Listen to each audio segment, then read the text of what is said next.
From the perspective of a teacher, I think the biggest challenge of trying to integrate information technology into the classroom instructionally is just trying to keep up with it, and trying to find a steady state in your pedagogy and the way you're going to teach and use this technology.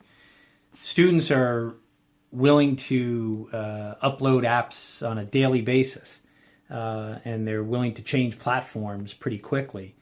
But if you're going to have a teaching expertise and try to get some specialization in using the technology, you got to use it over time. And so I think the biggest challenge is finding technology that you can work with, that the students find engaging, but that'll be a bit stable relative to the material that you want to present. From a cybersecurity standpoint, which is an area that I do a lot of my research, two ways to answer that question.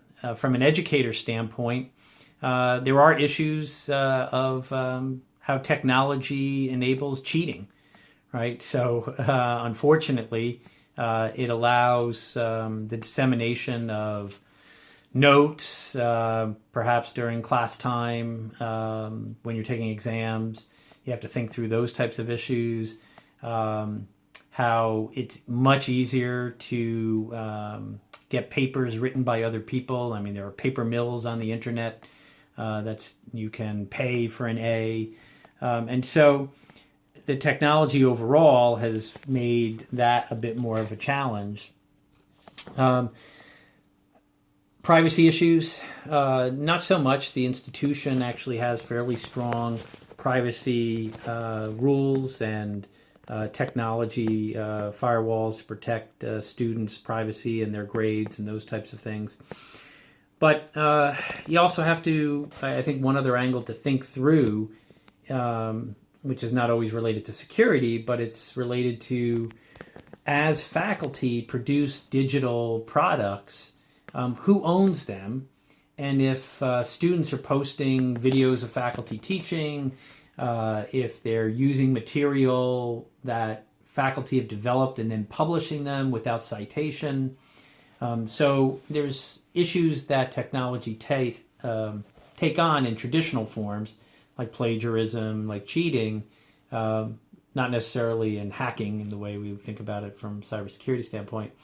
And then your final question about the impact of IT instructional technology in the classroom, I think it's absolutely essential in two ways. One, it gives us new pathways to educate, right? So we recognize that there are students who learn better visually, but most students learn better interactively. And I think the most important impact that technology has is it is transforming the classroom into much more interactive space with the content and material that you're trying to teach, rather than the old traditional model of sage on the stage. So it's an absolute essential, and it's a great leverage point to improve teaching. Hope that helps. Thanks.